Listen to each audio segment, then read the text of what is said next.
I was afraid that if I did not cut this open and release the gases, I might come home tomorrow to an explosion on my kitchen counter, and that is not what I want. So today is May 20th, and this is 1 week and 1 day since I started my ferments. And it's getting even puffier. Looks good. I don't see any kind of mold or anything wacky growing. So we're gonna keep on going and see how this does. Okay, today is the 9th day, and we have pretty good gases in there. Everything still looks good.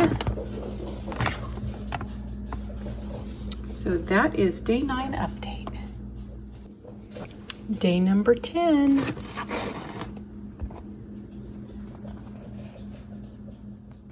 This is my fermentation. Oh, it's really getting tight. Really blowing up here. I started it on the 12th of May. So it's been 11 days of me trying this experiment of fermenting in a bag. Still no leakage. Now you can see that white stuff. I believe that is what's called calm yeast, and it is just a natural part of the fermentation process, not mold. It's nothing to worry about. It is what you want when you are fermenting. So it may be pretty close to me saying that we need to open this because it may be exploding. I don't know. I don't want to have a mess on my hands. So we will see. Maybe I'll do it tonight. Hey y'all, it's the 23rd of May, and it has been 11 days since I started this ferment. When I came home tonight, it was super puffy and feeling pretty full of gas, so I was not gonna do a video tonight, but I was afraid that if I did not cut this open and release the gases, I might come home tomorrow to an explosion on my kitchen counter, and that is not what I want. Before I open the bag, I'll describe a little bit of what the vegetables look like. The radishes that I put in here are no longer red, they're pink. And it looks like they have dyed the onions a pink color too. So I don't know if it has to be the combination of the carrots and the radishes and the coloring of them that's kind of just mixed all in. So it doesn't look that appetizing, but we're gonna taste it and see if it's good to go. Getting a little nervous. Hopefully it works out. Let's give it a go. I'll tell you what the initial smell is like.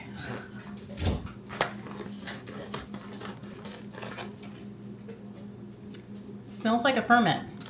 I was kind of nervous that it might smell funky, but nope, it smells pretty good. I can definitely smell the onions and the garlic. Let's put some in a bowl and taste it. See if I think it's done. Let's get 1 piece of garlic. Woo, it is strong. Well, actually, we'll just get a little bit of everything. I do not really want 3 pieces of garlic, though. Oh, you know what? That might be the radish. That's what that is. It's just so translucent now it looks like a garlic. Let's give this a go. The radish has a little bite, and there's some spice from the red pepper flakes. Still crunchy. The carrots are very crunchy still, which is good. As far as the taste, it's pretty good.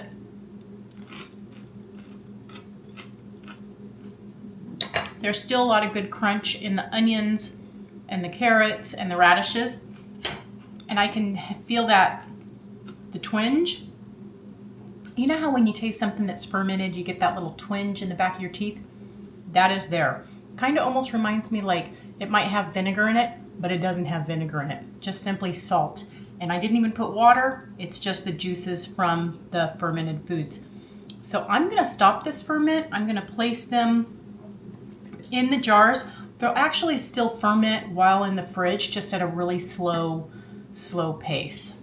So if you're thinking about fermenting in vacuum sealed bags but are a little nervous, I say go for it. Just do up the veggies that you like. I really like the cauliflower that I made in the mason jars. I might try cauliflower next time in the bags. I also want to try fermenting some blueberries.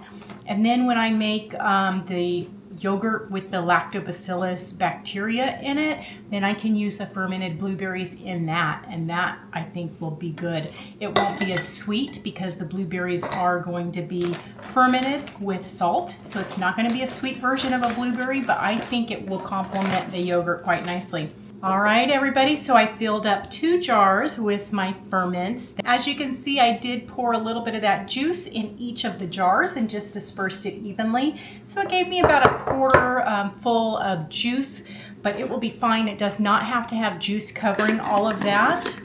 These vegetables are fermented. When we viewed that plastic bag earlier today, and it looked really filmy when it was still sealed on the counter, and I said I think that was calm yeast on the inside. Yeah, it is called calm yeast that develops when you're fermenting foods, and that just eats the sugars that are in the vegetables or whatever kind of food that you're fermenting. So the calm yeast, you do want that in your ferments. So this does not look the prettiest. I think that my veggies of choice were a little too much on the red and the orange side, that it kind of made everything pink. But even though it doesn't look the prettiest, it sure tastes delicious and it'll be good for me. I'll definitely eat both jars. So if I was ever gonna give these out to friends and family, I would definitely choose vegetables that are prettier and would have a prettier outcome when the ferment is finished. But even though it doesn't look that pretty, it still tastes delicious. We are gonna close this out and hope to catch you here next time. Until then, stop eating processed foods.